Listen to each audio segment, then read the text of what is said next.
When Tolkien was creating his epic tale of hobbits and elves, good and evil, men and gods, he wanted to create a clear enemy for the protagonist to battle against.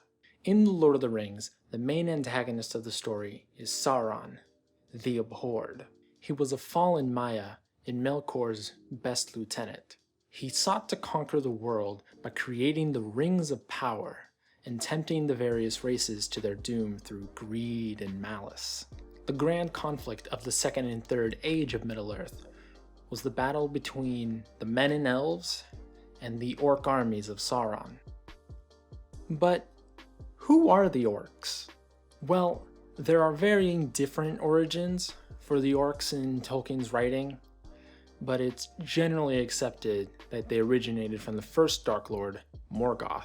They were either made from slime and dirt or by twisting and corrupting elves or men. Regardless of where they come from, orcs are depicted as being evil by nature. They are cruel and capricious beings. They are sentient beings. They have the knowledge of good and evil. They have language and social hierarchies. But from this, they create nothing of beauty, only destruction and pain. They are depicted as being revolting in appearance. Tolkien specifically would write that the orcs are definitely stated to be corruptions of the human form seen in elves and men. They are, or were, squat, broad, flat-nosed, sallow-skinned, with wide mouths and slant eyes. In fact, degraded and repulsive versions of the, to Europeans, least lovely Mongol types.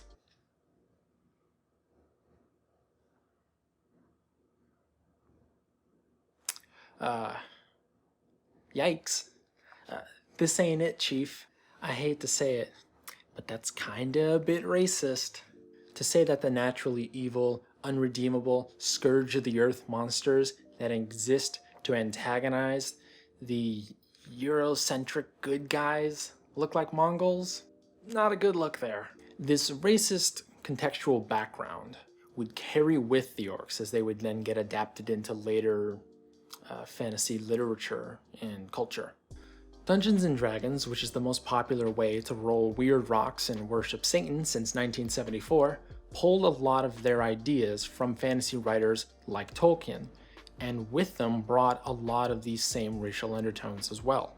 For the half-orc race, the player's handbook has this to say: half-orcs are not evil by nature, but evil does lurk within them, whether they embrace it or rebel against it, which is basically like saying, half-orcs aren't naturally evil, they're just a little naturally evil. Or how about, half-orcs inherit a tendency towards chaos from their orc parents and are not strongly inclined towards good. And it's not just the half-orcs that get this kind of treatment. The drow have this particularly scathing line. Drow grow up believing that surface-dwelling races are inferior. Drow who develop a conscience find it hard to overcome that prejudice. Drow who develop a conscience. Brutal. The idea that the race someone is born influences their disposition towards good or evil is a dangerous idea to entertain, because that's the exact same logic that racists use to justify slavery here in America. White supremacists would say that blacks were the inferior race, they were naturally barbarous, and they were only suited for manual labor, and they weren't civil, and they were not intelligent enough to be educated. This isn't true. This has never been true. But people believing it was true used that as a justification to inflict horrific acts against these people. So we need to be aware when someone or something presents this idea in any context, because even though Dungeons & Dragons is a game, it will influence the way people interact with the real world and real people, so we should be critical of that. D&D goes even further and will give you stat bonuses based on which race you are, reinforcing the pseudoscience idea of scientific racism. There is a mechanical benefit, or hindrance depending upon how you look at it, to your skills based on your race. Elves will always be more intelligent or more wise than an identical character of a different race. Half-orcs will always have proficiency in intimidation. It doesn't matter how timidly you roleplay that character as. If you decide to be a half-elf barbarian, you will be at a disadvantage compared to being a dwarf. Now, before I get too deep in here, I do want to make a couple of things clear first. There's nothing wrong with enjoying Tolkien's works or D&D. Obviously, you're not a racist just because you like playing Dungeons & Dragons, and I don't want to give the remote impression that that's what I'm saying. I wouldn't blame you if this is the first time you've even heard this topic or this perspective. I personally only learned about this specific topic a couple of months ago thanks to a very helpful Twitter thread that kind of started my research into this topic. And here's the kicker, and the real main thing that I want to talk about. I'm fairly convinced that neither Tolkien nor the developers of D&D were intentionally racist. Tolkien would later write to his son Christopher that, yes, I think the orcs as real a creation as anything in realistic fiction, only in real life, they are on both sides, of course. For romance has grown out of allegory, and its wars are still derived from the inner war of allegory, in which good is on one side and various modes of badness on the other. In real, exterior life, men are on both sides, which means a motley alliance of orcs, beasts, plain, naturally honest men, and angels. It would seem that to Tolkien, the orcs of Middle-earth were a sort of allegorical stand-in for evil, like as a concept. And this is understandable. As a writer, Tolkien was interested in crafting a particular story that he wanted to tell. And the story he wanted was about the fight of good men versus the forces of evil. And in real life, there aren't bad guys in the same way that there are in stories. There aren't any monolithic evil organizations out there in the real world. Okay, well there's a few, but they're not that common. How about that? So Tolkien created an enemy, a group who could be emblematic in their actions, beliefs, and appearance of foul-hearted, evil men. During his time in the military, he would have been exposed to racist, anti-Asian propaganda, which he then used to inform his writing, knowingly or unknowingly. When the editors of the German translations of The Lord of the Rings asked Tolkien if he was of Aryan descent in 1938, he replied, "I do not regard the probable absence of all Jewish blood as necessarily honorable, and I have many Jewish friends, and should regret giving any color to the notion that I subscribed to the wholly pernicious and unscientific race doctrine." In the end, a more passive-aggressive letter was sent instead. I am not of Aryan extraction, that is, Indo-Iranian. As far as I am aware, no one of my ancestors spoke Hindustani, Persian, Gypsy, or any related dialects. But if I am to understand that you are inquiring whether I am of Jewish origin, I can only reply that I regret that I appear to have no ancestors of that gifted people. Here are a few more quotes from him.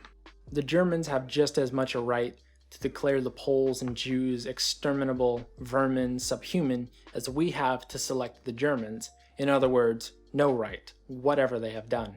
I have the hatred of apartheid in my bones, and most of all, I detest the segregation or separation of language and literature. I do not care which of them you think white. So I think I can say with confidence that Tolkien wasn't a racist, but that doesn't absolve his writings of the problematic elements they contain. And it's the same with the races within D&D. The Player's Handbook says, "These details are suggestions to help you think about your character. Adventurers can deviate widely from the norm for their race. It's worthwhile to consider why your character is different, as a helpful way to think about your character's background and personality." When it comes to D&D, the different playable races are there to create different starting points for the characters, and they all have different perks and abilities in order to create more variety on character creation. But that doesn't remove the elements that reinforce negative perspectives on race. This video isn't about racism in D&D or in Tolkien's writing. Not really. I'm more interested in talking about how we got here. How is it that people unintentionally made things that could reinforce these problematic viewpoints? What responsibilities do creators have for these pernicious elements? And what should we as the audience do about them?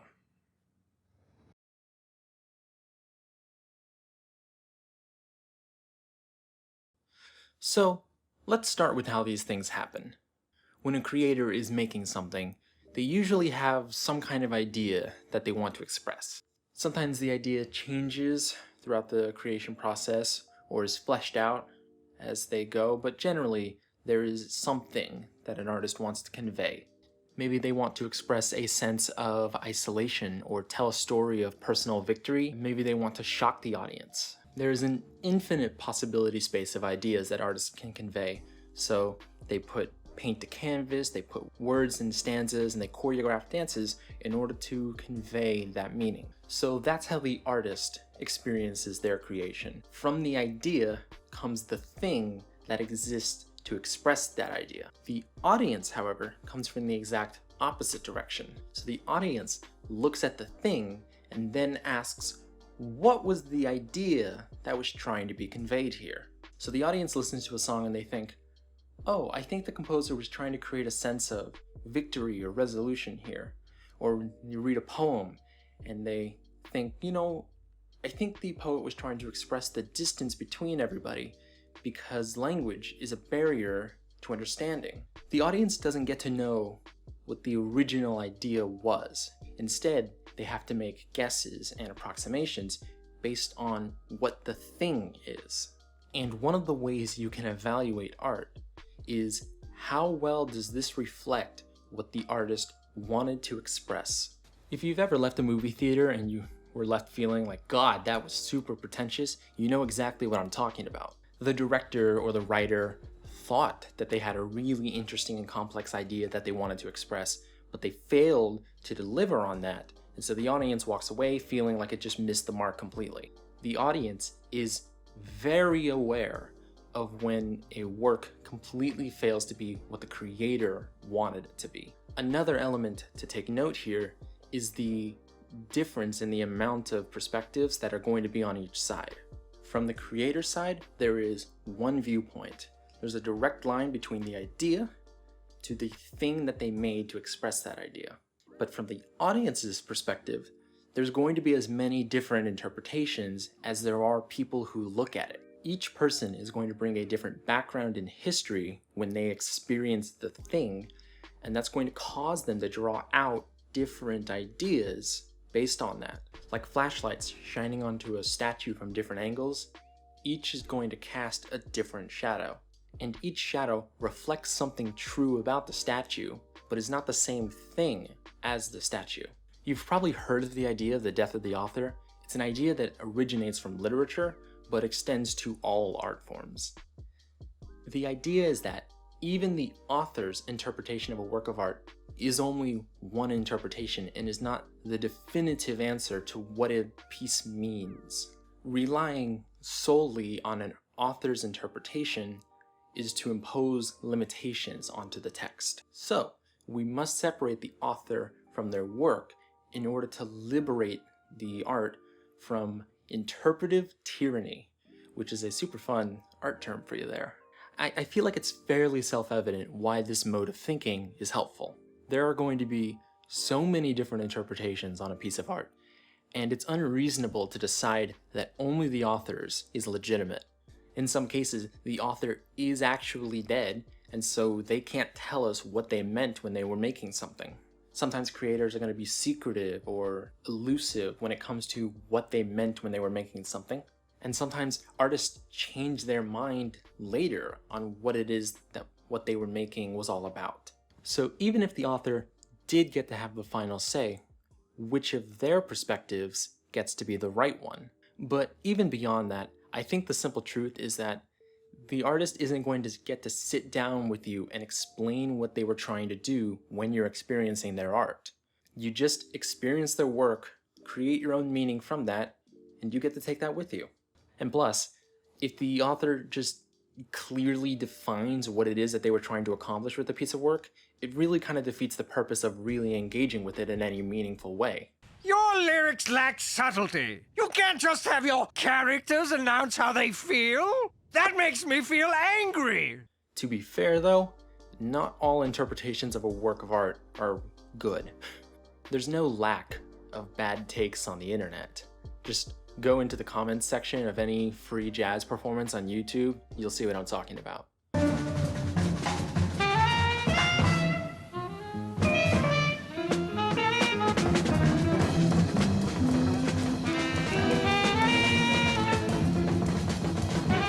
So I think the validity of a perspective comes down to how well you can explain and defend your interpretation.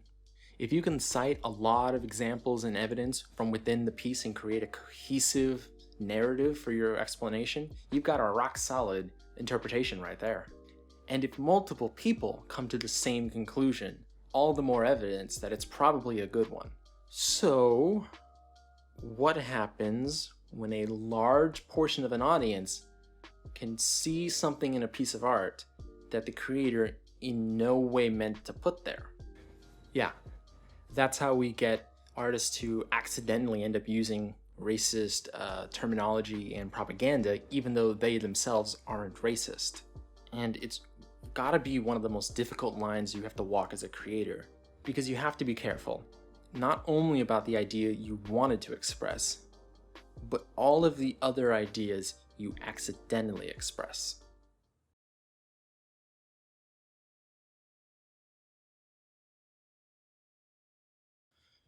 So, are intentions irrelevant then? No, not exactly. The world is complicated. Artists and creators are responsible for their creations, but their responsibilities differ based on motive. Ah, motive. That intangible wisp of air. Who can understand it? While the audience can't get to know the true motive, they can get a glimpse of an outline of a motive based on how the creator responds and how that response aligns with their responsibilities. Like seeing a silhouette behind frosted glass, you can get a good enough picture of what's back there. So here are the two positions that creators are responsible for. Meanings they intended, meanings they didn't. So obviously you're accountable for the things that you meant to do. If you wanted to make a character look like a thug and you intentionally cast a black person for the role apropos of anything else, then yeah, obviously that's on you. And the audience has every right to rake you over the coals for that.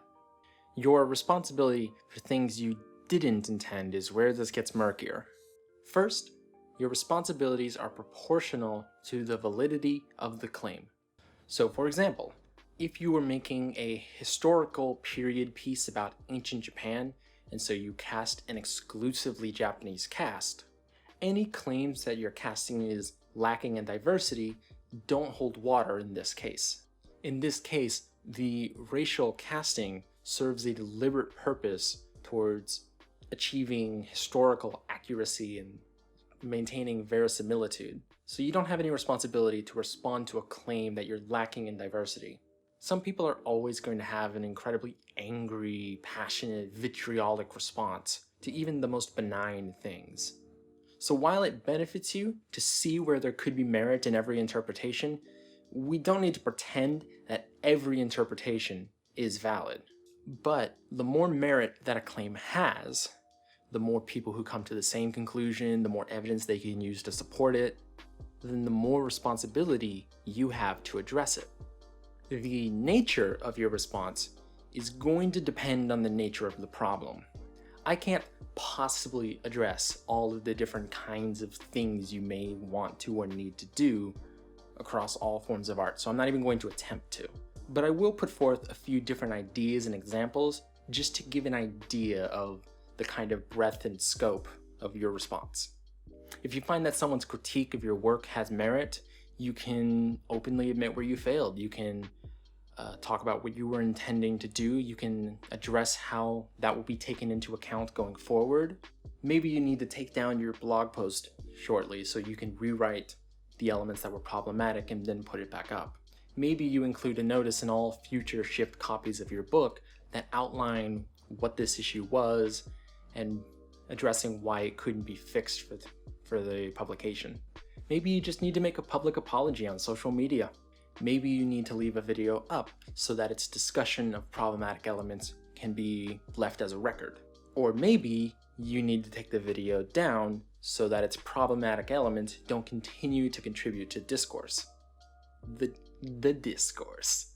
The discourse. So for example, if you used to make videos promoting neo-Nazi ideas and then later come to reality and have better ideas and apologize for what you used to make, but you leave the old videos up, don't be surprised if people don't believe you. The important idea is that the response needs to be proportional to the problem. If one person lets you know that something you did and said in a piece of work made them uncomfortable, you don't need to just quit your job as an artist completely and go cast yourself into the sea. I mean, the call of the sea is alluring, but that's just unreasonable.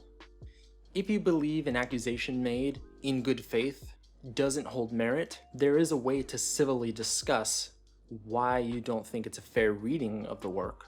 However, I didn't intend to do that, or say that, is not a defense. The road to hell is paved with good intentions. And so, if the court of public opinion decides that a work you made was sexist in its depiction of women, even if you were trying to be empowering to women, you kind of just need to take the L, own up that you failed your objective, and respond appropriately. I'm going to repeat it. A lack of motive is not a defense for making something that broadcasts dangerous ideas, even accidentally. Just because you didn't mean it to be harmful doesn't mean it's not harmful.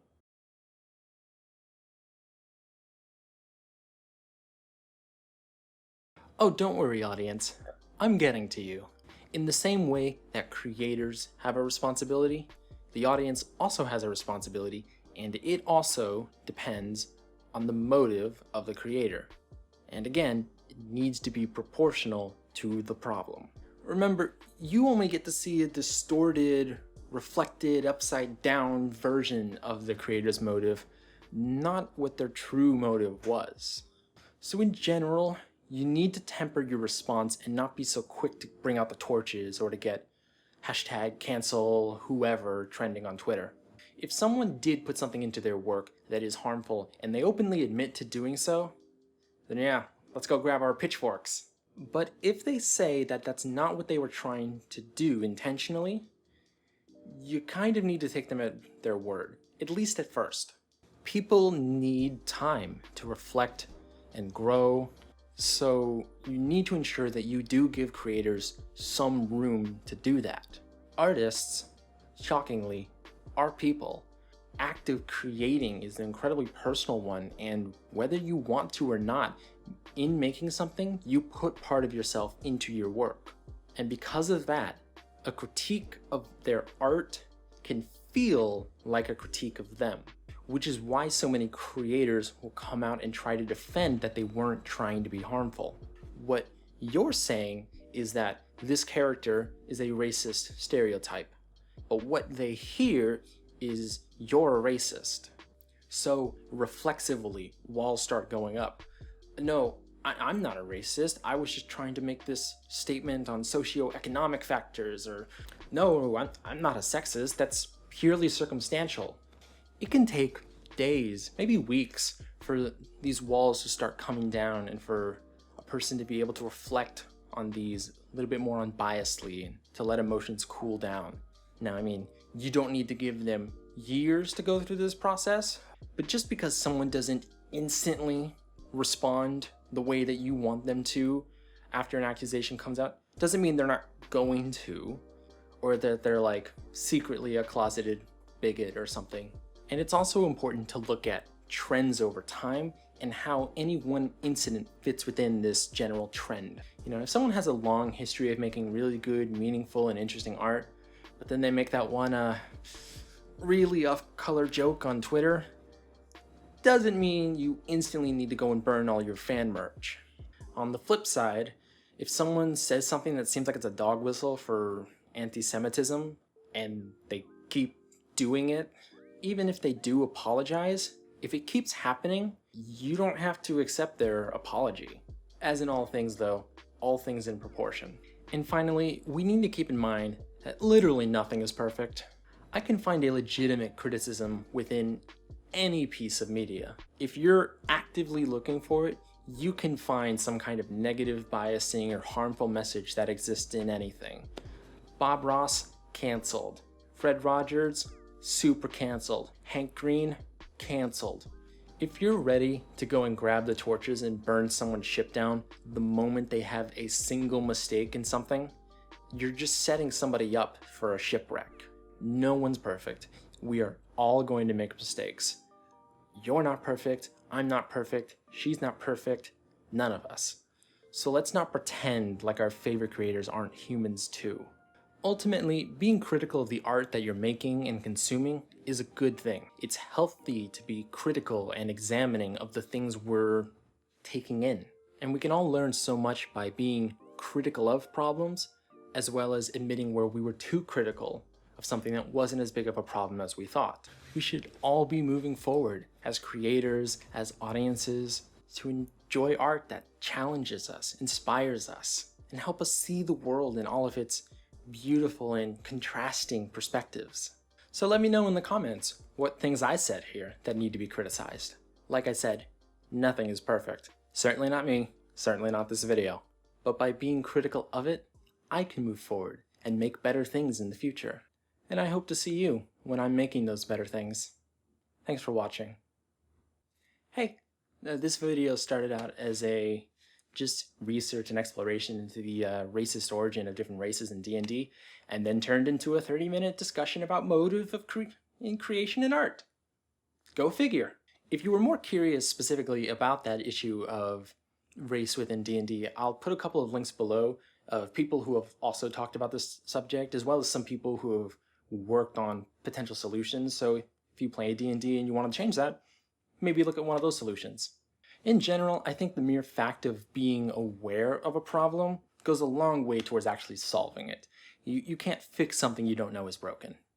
If you like hearing me talk for long periods of time, please like, comment, subscribe, all that good stuff, because this won't be the last time I spend a needlessly long time talking about something. So reach out to a friend you haven't spoken to in a while, and I'll see you next time.